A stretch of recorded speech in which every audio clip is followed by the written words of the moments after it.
Yoldaşlar salam, hər vaxtınız xeyir olsun. Bugünkü mövzumuz qanunvericilikdən məlumat azadlığı haqqında Azərbaycan Respublikasının qanunudur. Diqqətlə qulaq asın yoldaşlar və bu tür videoların davamlı olaraq gəlməsini istəyirsinizsə kanalımıza abunə olub bildiriş butonunu da açıq saxlamağı unutmayın.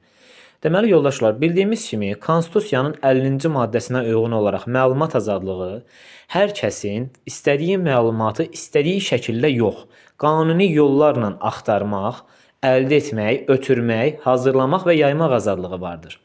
Bu qanunun məqsədləri üçün məlumat dedikdə təqdimat formasından asılı olmayaraq, yəni təqdimat forması hansı formada olursa olsun, təbiətdə, cəmiyyətdə və başqa hallarda, yəni dövlətdə baş vermiş hadisələr, proseslər, faktlar və şəxslər haqqında xəbərlər nəzərdə tutulur.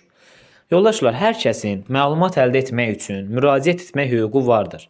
Məlumat azadlığının həyata keçirilməsi fiziki və hüquqi şəxslərin hüquq və mənafelərinin pozulmasına səbəb olmamalıdır. Yoldaşlar, məlumat azadlığının məhdudlaşdırılmasına, yəni qısa müddətli dayandırılmasına yalnız Azərbaycan Respublikası Konstitusiyasına nəzərdə tutulmuş hallarda yol verilir. Məlumat azadlığından istifadə etmə qaydası isə Azərbaycan Respublikası Konstitusiyası və ona müvafiq olaraq Azərbaycan Respublikasının qanunları ilə müəyyən olunur. Yoldaşlar, bu qanun, yəni məlumat azadlığı haqqında qanun, məlumat azadlığının həyata keçirilməsi ilə əlaqədar yaranan münasibətləri tənzimləyir. Məlumat münasibətinin subyektləri bildiyimiz kimi fiziki və hüquqi şəxslərdir. Yoldaşlar, məlumat azadlığının həyata keçirilməsinin əsas prinsipləri vardır. Bunlara nələr aiddir?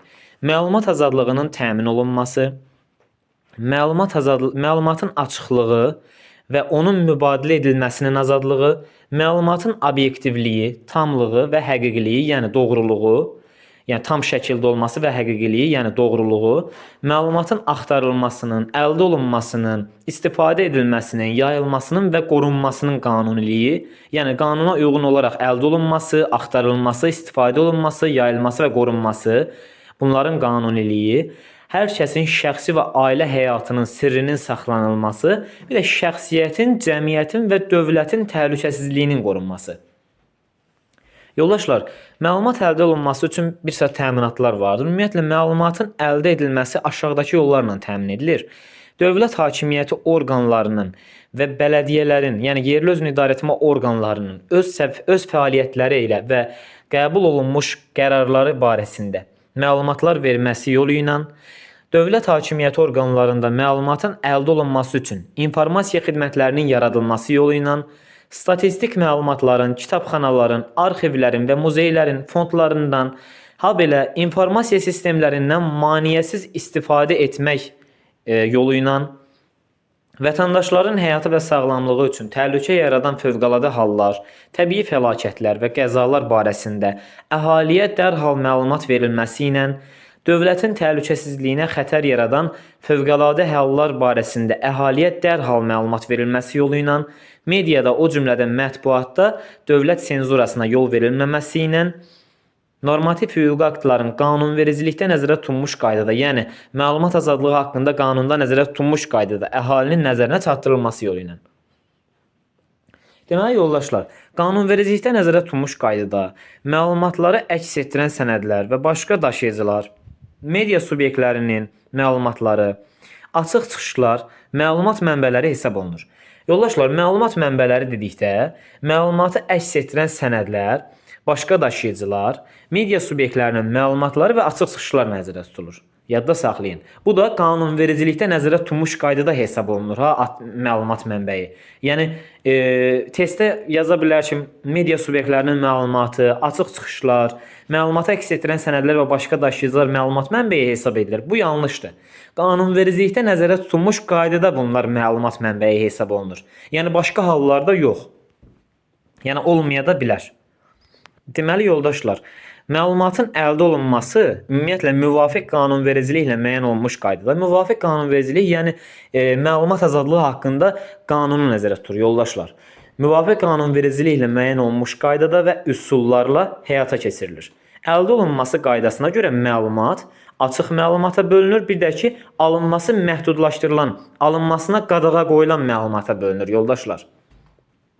Deməli yoldaşlar, açıq məlumatın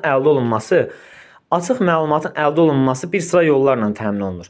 Rəsmi nəşrlərlə, internet informasiya ehtiyatları vasitəsilə, kütləvi informasiyanın yayılması ilə, kitabxanalar vasitəsilə, həmçinin kütləvi istifadənin mümkün olduğu digər yerlərdə sənədlərlə tanış olmaq üçün şərait yaradılması yolu ilə, fiziki və hüquqi şəxslərə təqdim edilməsi yolu ilə, bir də qanunvericiliklə nəzərdə tutulan başqa üsullarla mümkündür yoldaşlar. Açıq məlumatın alınması qaydası və şərtləri müəyyən olunur. Məlumat azadlığı haqqında qanunla, informasiya əldə etmək haqqında qanunla, digər qanunvericilik, başqa qanunvericilik aktları ilə, həmçinin də müqavilə ilə. Məlumatın verilməsi müqavilə əsasında həyata keçirilərsə, müqavilə ilə də mümkün ola bilər. Yəni başqa hallarda yox. Yalnız açıq məlumatın alınması qaydası və şərtləri, informasiya əldə etmək haqqında qanun, digər qanunvericilik aktları və məlumat azadlığı haqqında qanunla müəyyən olunur. Amma müqavilə ilə də müəyyən oluna bilər. Hansı hallarda? Yalnız məlumatın verilməsi müqavilə əsasında həyata keçirilərsə mümkün olur. Məlumatın verilməsi barədə müqavilə mülki qanunvericiliyə uyğun olaraq bağlanılır. Yəni mülki məcəlləyə uyğun olaraq bağlanılır. Dövlət hakimiyyəti orqanları, bələdiyyələr, müqavilənin olmamasına görə məlumatı verməkdən imtina edə bilməzlər. Yəni müqavilə yoxdur deyə o demək deyil ki, onlar məlumat verəməzlər. Deməli yoldaşlar, alınması məhdudlaşdırılan, yəni qadağa qoyulan, alınmasına yol verilməyən məlumatlara aiddir. Hansı məlumatlar? Dövlət peşə, vəkil notariat həkim, qulluq, bank, kommersiya, istintaq və məhkəmə sirləri, şəxslərin şəxsi və ailə həyatına, o cümlədən terror aktlarına aid olan məlumatlar, həmçinin də ətraf mühitə dair informasiya müvafiq qanunvericilik ilə müəyyən olmuş hallarda alınması məhdudlaşdırılan məlumata aid edilir. Yoldaşlar, dövlət, peşə, qulluq, bank, kommersiya, istintaq və məhkəmə sirləri, şəxslərin şəxsi və ailə həyatına aid məlumatlar, bir də terror aktlarına aid olan məlumatlar alınması məhdudlaşdırılan məlumatlara aiddir. Amma ətraf mühitə dair informasiyada alınması məhdudlaşdırılan məlumata aid edilir. Necə aid edilir? Yalnız müvafiq qanunvericilik ilə müəyyən olmuş hallarda ətraf mühitə dair informasiya alınması məhdudlaşdırılan məlumata aid edilir. Yəni qısaca olaraq testdə görsəz ki, ətraf mühitə dair informasiya alınması məhdudlaşdırılan məlumata aid edilir yazıbsa, bu cümlə yanlışdır. Ətraf mühitə dair informasiya yalnız müvafiq qanunvericiliklə müəyyən olunmuş hallarda alınması məhdudlaşdırılan, alınmasına yol verilməyən məlumata aid edilir. Başqa hallarda yox. Amma başqa hallarda da, ümumilikdə də dövlət, peşə, qulluq, bank, kommersiya, istintaq və məhkəmə sirləri, şəxslərin ailə həyatına, şəxsi həyatına, terror aktlarına aid olan məlumatlar ümumi bütün hallarda alınmasına yol verilməyən məlumatlara aiddir. Deməli yoldaşlar, ümumiyyətlə dövlət peşə, yəni peşə deyərkən vəkil, notariat, həkim, qulluq, bank, kommersiya, istintaq və məhkəmə sirləri, şəxslərin şəxsi və ailə həyatına, terror aktlarına aid, həmçinin ətraf mühitə aid olan məlumatlarla bağlı yaranan münasibətlər də müvafiq qanunvericiliklə tənzimlənir. Deməli yoldaşlar, burada birdən qarışdırarsınız. Ətraf mühitə dair informasiya müvafiq qanunvericiliklə müəyyən olmuş hallarda alınmasına yol verilməyən, alınmasına məhdudlaşdırılan məlumatlara aid edilir. Bu başqa bir anlayışdır. Amma bütün bu məlumatlarla bağlı yaranan münasibətlərin digər müvafiq qanunvericiliklə tənzimlənməsi başqa bir anlayışdır. Yoldaşlar, bunu qarışdırmayın. Hamısı ümumilikdə hamısı ilə bağlı, bax burada göstərilən məlumatların hamısı ilə bağlı münasibətlər müvafiq qanunvericiliklə tənzimlənir. Amma bunların hamısı müvafiq qanunvericiliklə müəyyən olmuş hallarda alınması məhdudlaşdırılan məlumata aid edilmir. Yalnız ətraf mühitə dair informasiya müvafiq qanunvericiliklə müəyyən olmuş hallarda alınması məhdudlaşdırılan məlumata aid edilir yoldaşlar. Deməli yoldaşlar, məlumatın əldə edilməsi üçün sorğunun verilməsi, həmçinin məlumatın əldə edilməsi haqqında sorğuya baxılması qaydası informasiya əldə etmək haqqında qanunla tənzimlənir. Məlumat azadlığı haqqında qanunla yox, informasiya əldə etmək haqqında qanunla tənzimlənir yoldaşlar. Əgər sorğunun verilməsi, məlumatın əldə edilməsi testdə görsəniz, bu məlumat azadlığı haqqında qanunla yox, informasiya əldə olunması haqqında, əldə etmək haqqında qanundan tənzimləri götürəcəksiniz. Yoldaşlar, məlumatın verilməməsi barədə məlumat sahibinin yuxarı orqanına, yəni baş idarəsinə və yaxud da necə deyim, yuxarı üst qurumuna, həmçinin Azərbaycan Respublikasının insan hüquqları üzrə müvəkkilinə, yəni ombudsmana, habelə məhkəməyə şikayət edilə bilər. Məlumatın verilməməsinin qanuniliyinin sübuta yetirilməsi, həmçinin də məlumatın verilməsinin, yəni doğru olmasının sübuta yetirilməsi vəzifəsi cavabdehin üzərinə düşür, yoldaşlar. Deməli, yoldaşlar, şəxsiyyət haqqında sənədləşdirilmiş və ya açıq elan olunmuş xəbər şəxsiyyət barədə məlumata aiddir. Şəxsiyyət haqqında sənədləşdirilmiş məlumat mənbəyi onun adına verilmiş, onun tərəfindən imzalanmış sənədlər və öz səlahiyyəti çərçivəsində orqanlar tərəfindən şəxsiyyət haqqında toplanmış məlumatlardır. Şəxsiyyətin dini mənsubiyyəti və əqidəsi barədə məlumat yalnız onun tərəfindən könüllü təqdim edildikdə dövlət orqanları tərəfindən toplanıla bilər. Yəni, yoldaşlar, şəxsiyyət öz dini mənsubiyyəti və əqidəsi barədə məlumatı yalnız özü təqdim etməlidir ki, könüllü surətdə. Dövlət orqanı onu toplaya bilsin. Yoxsa dövlət orqanı tərəfindən toplanılan məlumatlar deyəndə şəxsiyyətin dini mənsubiyyəti və əqidəsi barədə məlumat aid deyil. Amma bir halda aid ola bilər ki, yalnız şəxsiyyətin özü tərəfindən könüllü təqdim edilərsə, yoldaşlar, yadda saxlayın. Şəxsiyyətin siyasi partiyaya üzvlüyü və bitərəf olması barədə məlumat isə yalnız qanunla nəzərdə tutulmuş hallarda dövlət orqanlarına təqdim edilməlidir.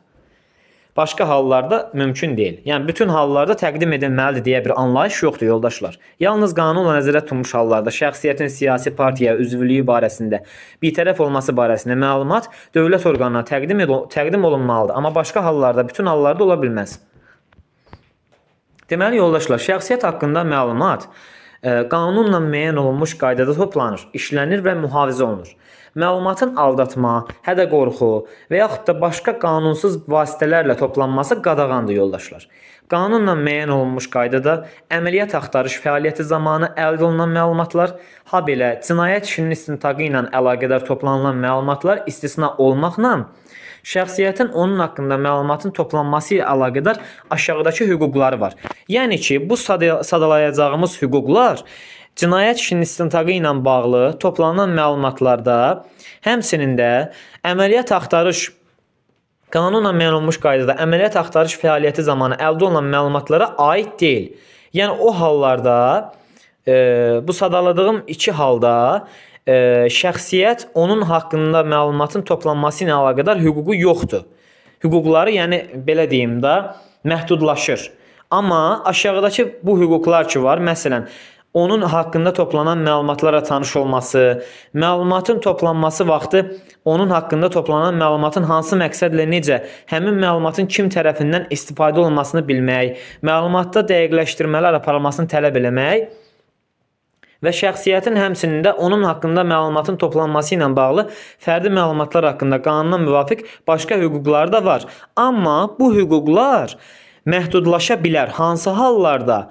Qanunla müəyyən olmuş qaydada əməliyyat axtarış fəaliyyəti zamanı əldə olunan məlumatlarda, bir də cinayət işinin istintaqı ilə əlaqədar toplanan məlumatlarda.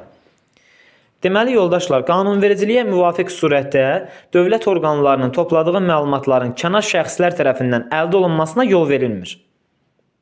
Şəxslər haqqında məlumatın saxlanması qanuni məqsədlər üçün qanunvericiliklə müəyyən olunmuş zəruri olan müddətdən çox ola bilməz.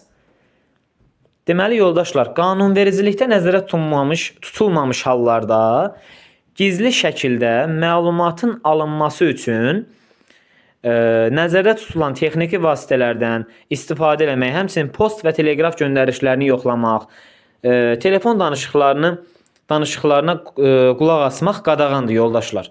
Qanunvericiliklə nəzərdə tutulmuş hallarda telefon danışıqlarına da qulaq asa bilmək olar, həmçinin texniki vasitələrdən də istifadə etmək olar, post və teleqraf göndərişlərini yoxlamaq da olar.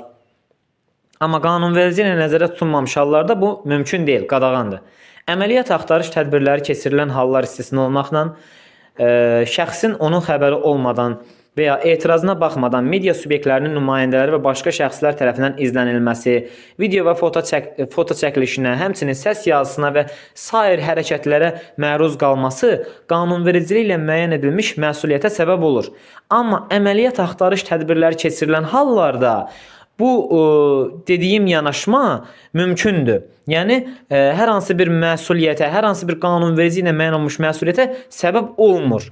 Amma əməliyyat axtarış tədbirləri keçirilən hallardan başqa, digər hallarda foto çəkiliş, vətəndaşın etirazına baxmayaraq onun səs yazısına və sair qulaq asılması və sair digər belə deyim tənqid edici, təhqir edici hərəkətlərə məruz qalması yol verilməzdir. Qanunverici ilə müəyyən olunmuş məsuliyyətə səbəb olur yoldaşlar.